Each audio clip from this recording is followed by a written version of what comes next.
So by the third month,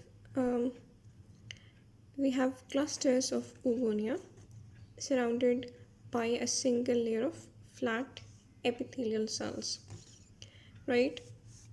So if we consider one particular cluster, for example this one, all of the oogonium grouped together in this cluster were probably derived from a single oogonium that differentiated from a single primordial germ cell. But what about this single layer of flattened epithelial cells? These are known as the follicular cells and are derived from the surface epithelium of the ovaries.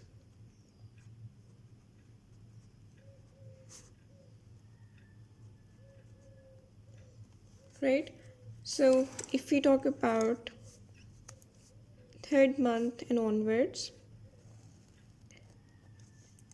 most of the oogonium in a particular cluster will continue to undergo mitotic division and proliferate, but some of the oogonium will enter into prophase of meiosis 1 and their cell division will become arrested at this particular stage, right? So if you were to draw a cluster during, say, the fourth week, most of the cells will be drawn as oogonium in various stages of mitotic division, but you will have a few primary oocytes. Now, by the fifth month, there would have been enough mitotic divisions such that the number of female gametes in the ovaries would have reached a peak value of 7 million.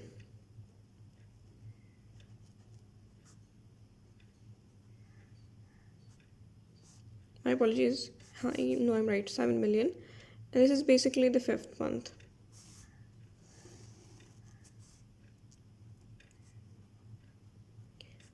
Right, so this is important MCQ wise, but after this 7 million,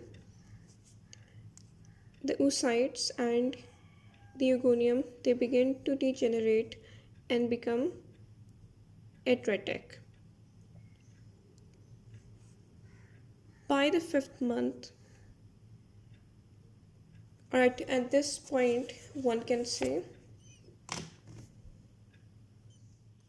so for example, as we've mentioned, that by the fifth month of prenatal development, there would be about 7 million primary oocytes in the ovaries of a particular female infant, and this is peak value or the maximum number of female gametes in the ovaries at any age, right? So maximum number.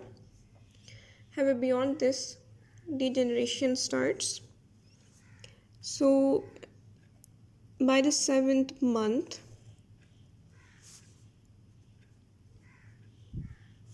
of prenatal development,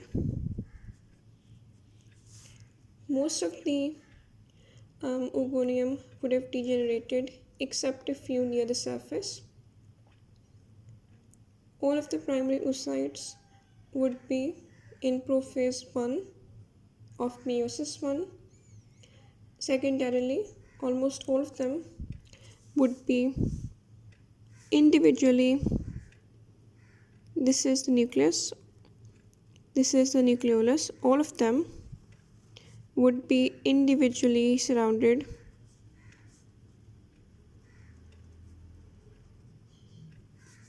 by a layer of flat epithelial cells.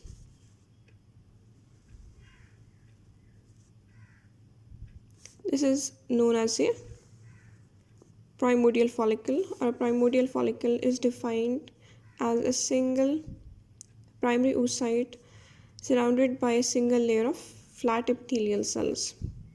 This is the situation by the seventh month.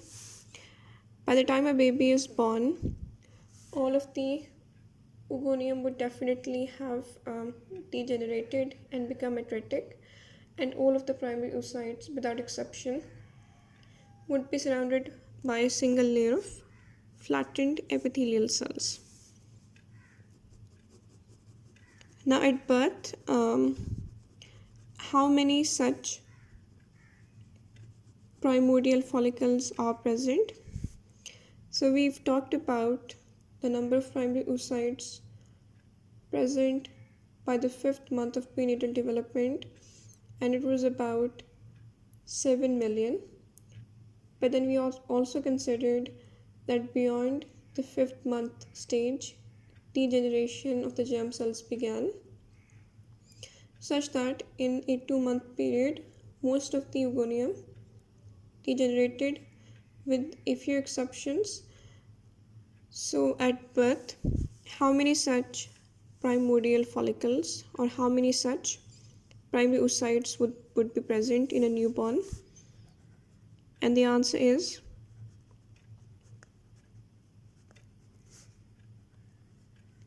400,000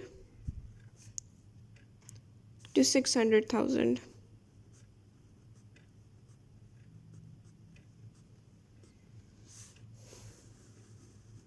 And so this is the part of oogenesis that happens before birth.